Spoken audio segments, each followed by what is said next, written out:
ஒருமுறை சுகிசிவம் ஐயா ஆழியார் அறிவித்திருக்கோயிலின் சிறப்பு பற்றி பேசினார். பின்வருமாறு அதை காண்போம்.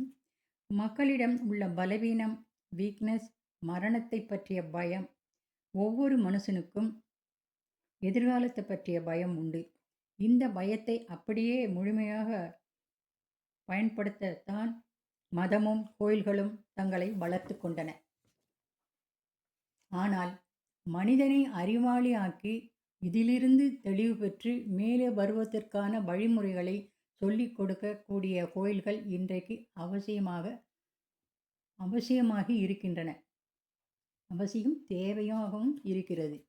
மனித பயத்தை பயன்படுத்துகிற கோயில் அல்ல அறிவுத்திருக்கோயில். பயத்தை நீக்கி மனிதத்தை பயன்படுத்துகிற கோயில் அறிவுத்திருக்கோயில். நீ ஒழுக்கமாக இரு, நீ சிறப்பாக இரு, பண்பாடாக இரு, நீ உன்னை வளர்த்துக்கோ. அந்த இரண்டொழுக்க பண்பாடு. நான் எனது வாழ்நாளில் யாருடைய உடலுக்கோ மனதிற்கோ துன்பம் தரமாட்டேன். துன்பப்படுவோருக்கு என்னால் முடிந்த உதவிகளை செய்வேன். இரண்டொழுக்க பண்பாடு இருக்கு இல்லையா? சத்தியம் இருக்கு இல்லையா? எவ்வளவு பெரிய பாரம்பரியமான கருத்துக்கள். அதாவது எனக்கு மற்றவர் என்ன செய்யக்கூடாதோ அதை நான் மற்றவர்களுக்கு செய்யக்கூடாது. இன்னொருவருக்கு நான் துன்பம் கொடுக்கக்கூடாது. அது மட்டுமல்ல, மற்றவர்களுக்கு என்னால் ஆனதை செய்வேன். நான் மற்றவர்கள் துன்பங்களை போக்குவதற்கு என்னால் ஆனவற்றை செய்வேன். உலகத்தில் உள்ள எல்லாரும் இப்படி மாறிவிட்டால் உலகத்தில் துன்பம் இருக்குமா? உலகத்தில் கஷ்டம் இருக்குமா? உலகத்தில் கண்ணீர் இருக்குமா? யாருக்கும் நாம் துன்பம் கொடுப்பதில்லை என்று முடிவெடுத்து விட்டாலே இந்த உலகத்தில் கஷ்டம் இருக்காது, துன்பம் இருக்காது. பெருவாரியான கோயில்கள் கடவுளை சிறப்பிப்பதற்காக கட்டப்பட்டன. ஆனால் அறிவுத்திருக்கோயில் மனிதனை சிறப்பிப்பதற்காக கட்டப்பட்டது. மனிதன் பயிற்சியின் மூலமாகத்தான் உயர முடியுமே தவிர இத்தகைய சடங்குகளின் மூலம் உயர முடியாது. பயிற்சியும் முயற்சியும் தான் ஒருவனை உயர்த்த முடியும். முயற்சி, பயிற்சி, அதுதான் அயராத வெற்றிக்கான பாதையாக இருக்க முடியும். அவர் சுகிசிவம் ஐயா அவர்கள் கூறுகிறார். நான் டாக்டர் ஷாலினியிடம் பேசிக்கொண்டிருந்தேன். அவங்க மனோதத்துவ டாக்டர். ஒரு நல்ல செய்தி சொன்னாங்க. சர்க்கஸில் யானை சைக்கிள் ஓட்டுவது இல்லையா? சைக்கிளுக்கும் யானைக்கும் ஏதாவது சம்பந்தம் உண்டா? ஒரு யானை சைக்கிளை எங்கே பார்ப்பதற்கும் வாய்ப்பும் இல்லை. சைக்கிளுக்கும் யானைக்கும் சம்பந்தமே கிடையாது. ஆனால் சர்க்கஸில் ஒரு யானை சைக்கிள் ஓட்டுகிறது. எப்படி ஓட்டுவது? ஒரு யானையை கொண்டு வந்து நிறுத்திவிட்டு அதற்கு பயிற்சி கொடுக்கக்கூடிய ஆள், ட்ரெயினர், அவன் என்ன பண்ணுவான்? சைக்கிளை கொண்டு வந்து நிறுத்தி விடுவான். இந்த ட்ரெயினர்கிட்ட அந்த யானைக்கு நட்பு இருக்கும்.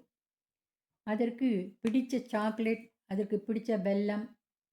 ஒரு ட்ரெயினர் யானைக்கு மூக்குப்பொடி கொடுப்பான். எங்கேயும் கிடைக்காதது அவனிடம் கிடைத்தால்தான் அது அவனிடம் ஃப்ரெண்ட்லியாக இருக்கும். அது மாதிரி ஏதோ ஒன்று கொடுத்து அதை பழக்கி வைத்திருப்பார்கள். இந்த யானைக்கு வேணுங்கிறதை அந்த சைக்கிள் மீது வைப்பான். ஒரு வெள்ளைக்கட்டி, ஒரு சாக்லேட்டு. அவன் அதை தொட்டு அந்த சைக்கிளை தொட்டு காண்பிப்பான். இந்த யானையும் அதை தொட்டு பார்க்கும். முதல்ல சம்பந்தமே இல்லாத சைக்கிளை அந்த யானை அந்த சாக்லேட்டோட சம்மந்தப்படுத்திக்கிட்டு சைக்கிளை தொட்டு பார்க்கும். அப்படி தொட்ட உடனே குட், வெரி குட், சாக்லேட் எடுத்து அதன் கையில் கொடுப்பான். உடனே அந்த யானை என்ன நினைக்கும்? நாம் இந்த சைக்கிளை தொட்டால் இவருக்கு பிடிக்குது, நமக்கு சாக்லேட் கொடுக்கிறார். அந்த யானைக்கு ஒரு பிரியம் உண்டாகும். கொஞ்ச நாள் கழித்து அவன் கொஞ்சமாக அதில் ஏறி உட்காருவான். அதை பார்த்து ஏறி உட்காரு என்பான்.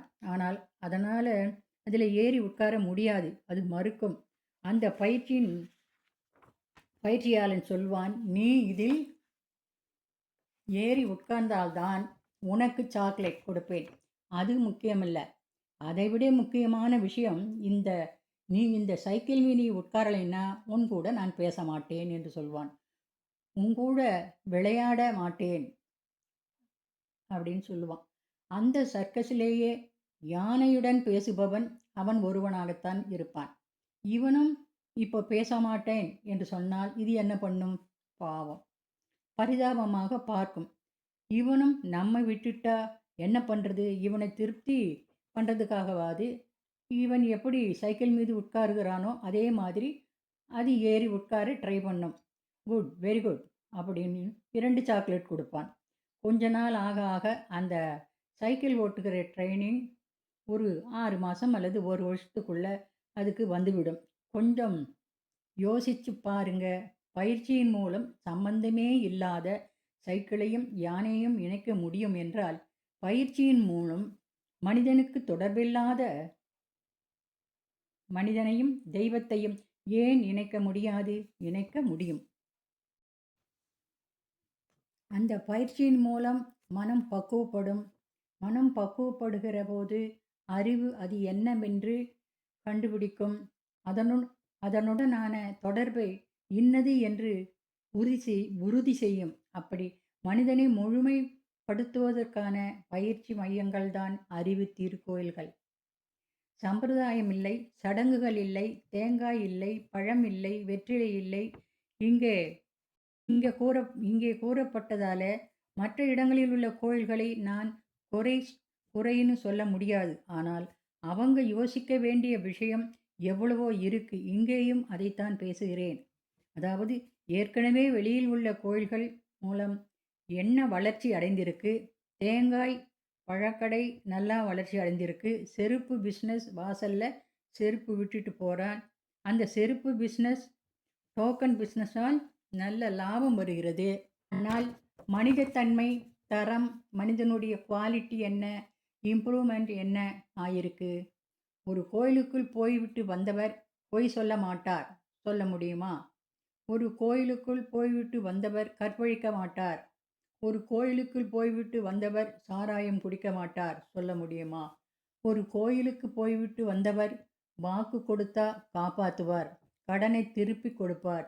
இப்படியெல்லாம் ஒரு கோயிலுக்குள்ளே குவாலிட்டியை பண்ண முடியல. ஆனால் ஒரு பயிற்சி மையத்துக்கு வருபவர் கண்டிப்பாக பெண்டாட்டியை கை நீட்டி அடிக்க மாட்டார். ஒருபோதும் இன்னொரு மனம் நோக பேச மாட்டார். யாராவது தன்னை தகாத வார்த்தைகளால் பேசுகிற பொழுது கூட ஒரு புன்சிரிப்போடு அந்த இடத்தை விட்டு நகர்ந்து போகிற பண்பாடுடைய மனிதராக அந்த பயிற்சி மையம் அவரை உயர்த்துகிறது.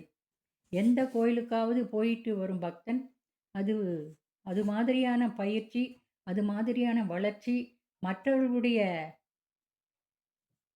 கடவுள் வாழ்க்கையில் ஏற்படுகிறதா? பூசலாருடைய கோயிலை கடவுள் ஏற்றுக்கொள்கிறார், பல்லவனுடைய கோயிலை நிராகரிக்கிறார். அப்போ கோயில் கட்டுவது என்பது அதில் அன்பு இருக்கணும், அறிவு இருக்கணும். அன்பு இல்லைன்னா சொன்னால் பிரயோஜனம் இல்லை. அறிவு இல்லைன்னு சொன்னால் அந்த கோயிலால் மக்களுக்கு பயனில்லை. இந்த இரண்டும் இணைந்தால்தான் ஒரு கோயில் உண்மையான நன்மை பெற முடியும். ஒவ்வொரு கோயிலுக்கும் ஒரு வரலாறு இருக்குது. இப்படி கட்டினாங்க, அப்படி கட்டினாங்கன்னு மிகப்பெரிய வரலாறு இருக்குது. ஆகவே தான் செய்யும் ஒவ்வொரு செயலும் மற்றவர்களை பாதிக்கும் என்பதையும், தன்னியக்கம், தொடரியக்கம், பிரதிபலிப்பு இயக்கம், எதிரியக்கம், விளைவு ஆகியவை மூலம் தன் செயலின் பயன் தன்னையே நோக்கி திரும்பிவிடும் என்ற பேருண்மையும் காரணகாரிய விளக்கமும் மனதிற்கு தெளிவாக புரிய வரும். ஆக மனம் அதற்கு மூலமான உயிர், அதற்கு மூலமான இருப்பு நிலை, மெய்ப்பொருள் என்ற உண்மை விளக்கம் பெற்றால்தான் தன்னிடம் பிரகாசிக்கும் அதே மெய்ப்பொருள்தான் எவ்விடத்தும் எவரிடத்தும் இருந்து பிரகாசிக்கிறது என்கின்ற விழிப்புணர்வு ஏற்படும். இந்த விழிப்பு தந்து முறையான பயிற்சி மூலம் முழுமை பேரடைய செய்யும் பெரு நெறியே எளிய முறை குண்டலினி யோகம். நீங்கள் அறிவு திருக்கோயிலுக்கு வந்து எளிய முறை உடற்பயிற்சி, உடல் நலம் பெற்றும், எளிய முறை குண்டலினி தவம் பயின்றும், மனபலம் பெற்றும், சித்தர்களின் கலையான காயகல்பம் பயின்று கருமைய தூய்மை பெறலாம். மேலும் மௌனம் அகத்தாய்வில் கலந்து குணநல பேறு பெற்றும் சிறப்பாக வாழ்வதோடு வீடு பேறு அடையலாம். மகரிஷி பாடலுடன் இந்த உரையை நிறைவு செய்து கொள்வோம்.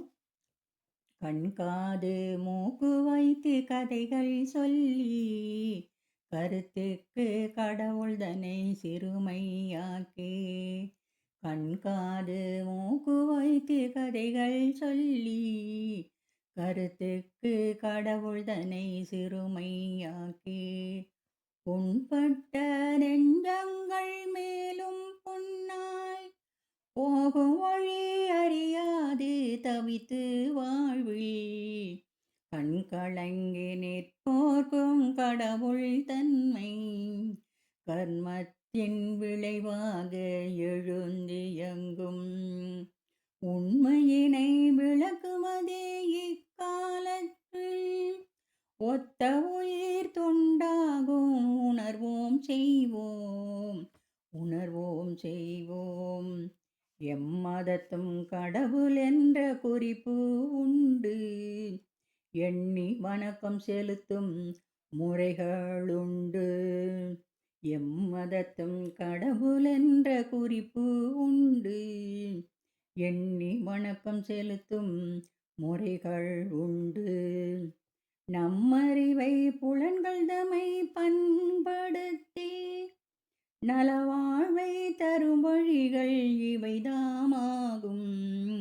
இவைதாமாகும் இம்முறையில் பண்பட்ட அறிவின் வேகம் இறைவனை கண்டடைந்து விடமீறும் அம்முறையில் அறிவினிலே ஆதி காணும் அத்துவித ஆசனத்தில் அமரவாரி அம்முறையில் அறிவினிலே ஆதி காணும் அத்துவித ஆசனத்தில்